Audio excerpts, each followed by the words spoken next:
Hello and welcome to the Channel 4 News. Thanks for joining us today for our special news edition on poverty and hunger in third world countries. Thank you, Brittany. Hunger has become an overwhelming issue in today's world. Poverty is a leading cause of hunger along with poor economies, government conflicts, and climate changes. Hunger and poverty go hand in hand in the suffering of millions of people. People are unable to purchase sufficient food, and hungry people do not have enough energy to work to earn money. In fact, 1 billion people live on less than $1 a day. Want to intervene yet? When we as caring individuals hear of people in need, our reaction is, I ought to do more. This is usually because more is a big expression. It doesn't give us a measurable amount. If we pause to consider our donations, two huge questions keep coming up. How and how much? We always want to hold on to what is ours, but some people don't have much to claim as their own. How can this be fixed? With the power of half. The Salwin family speaks of how they discover the power of half as they make an effort to make a difference. That sounds great, Brittany. Yes, the Salwin family saw some of the injustices of poverty in the midst of their hometown in Georgia and decided to do something about it on a global scale. Kevin and Joan Salwin became a very successful and wealthy couple throughout their college years. When they got married and had children together, they entered into what they call their accumulation years, filled with excessive spending and constant upgrading. We weren't trying to be obnoxious consuming yuppies, we just were. This was the American dream, wasn't it? Said Kevin. They were just trying to create a life they always dreamt, but they were getting caught up in material things. Let's catch up with the Salwin family and hear the rest of their story. So this is downtown Atlanta right here. Yes. Hannah Salwin riding with her father on the road they've driven too many times to count. You were approaching this intersection up here? But it was one trip that changed everything. There was a homeless man sitting holding up a sign. And on the right-hand side, you notice There was a Mercedes. a Mercedes. At 14, it became clear If this guy didn't have such a nice car, then this man on my left, the homeless man, could have a meal. After all, Hannah had been volunteering since the 5th grade. My mom at the dinner table, kind of in a fit of frustration, said, "What do you want to do? You want to sell the house?" I said, "Yeah." After 6 months of wrestling, debating over the dinner table, the moment. Her mother, a one-time executive turned teacher, and her father, a former writer, decided there was nothing they could give their children that could possibly match the lesson they were about to teach them. They would sell the house, get a home half the size, and give the rest to charity. This used to be home, huh? Over here, yep. 116. It's really awesome. It has an elevator. So this is it. This is the old house. And one of the things they said they remembered the most was the long, winding driveway under the overhang here. It wraps around to the garage out back. And this is their driveway at their new place. The driveway they actually share between their house and the one next door, about 8 feet away. What I love about this house is there's more human interaction. You met your parents. Yeah, I mean, they're just like, hey, what's up? You've met Joseph. They're closer, living in half what they used to, all because of an innocent question at that stoplight. What did they do with the extra money? They gave $800,000 to the Hunger Project, a global nonprofit strategic organization committed to the sustainable end of world hunger. The Hunger Project seeks to end hunger and poverty by empowering people to lead lives of self-reliance. Instead of just handing out food to the hungry, they teach them how to provide for themselves. 842 million people do not have enough to eat.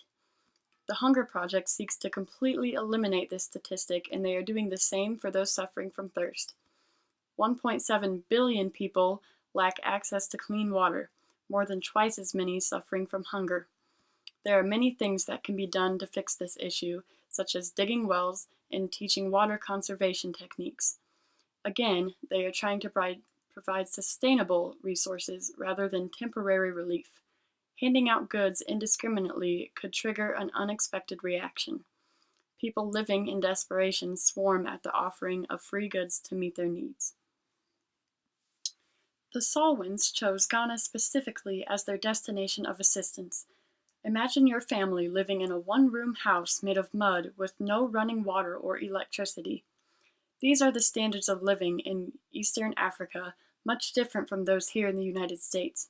According to the UN, nearly 4 out of 5 of Ghana's 24 million people live on less than $2 a day.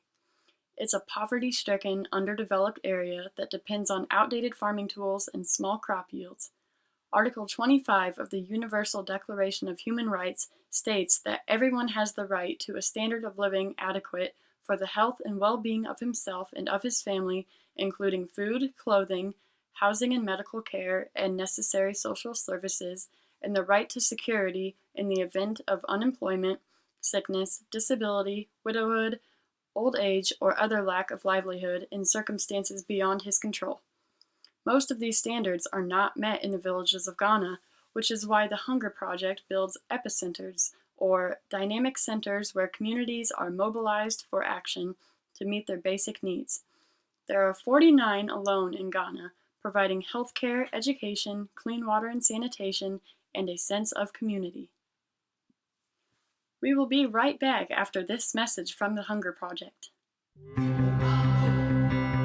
The Hunger Project empowers many millions of people in Africa, Latin America, and South Asia to end their own hunger and poverty for good. We work closely on the ground with rural grassroots communities to develop their skills and knowledge and the confidence that will lead to better health and dramatically improved literacy and numeracy. Together, we develop the farming skills needed to provide better nutrition and a more balanced and enriched diet.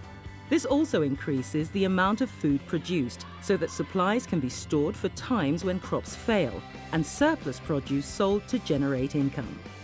We also nurture the entrepreneurial spirit and skills needed to create small businesses. For example, making and selling craft goods and raising and trading livestock, as this leads to a significant and life-changing improvement in self-sufficiency. And we're back. Want to learn how you can help?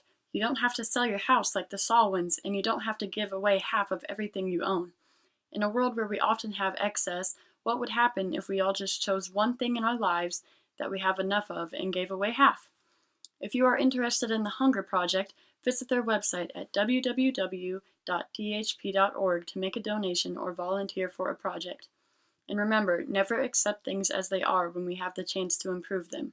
Always be looking for opportunities to improve your community and the world around you, near and far, because not all people are fortunate enough to be safe from poverty. When you consider giving your time and money, it's easy to think, how much of a difference can I really make? But you can't let that stop you from helping. Changing just one person's life makes a big difference for that person. So give what you can, and you too can help end poverty. You can read more about the Salwin story and even get some tips on how to be generous in simple ways in their book, The Power of Half. Thank you, Brittany, and thanks for joining us. This is Brittany with your Channel 4 News, signing off.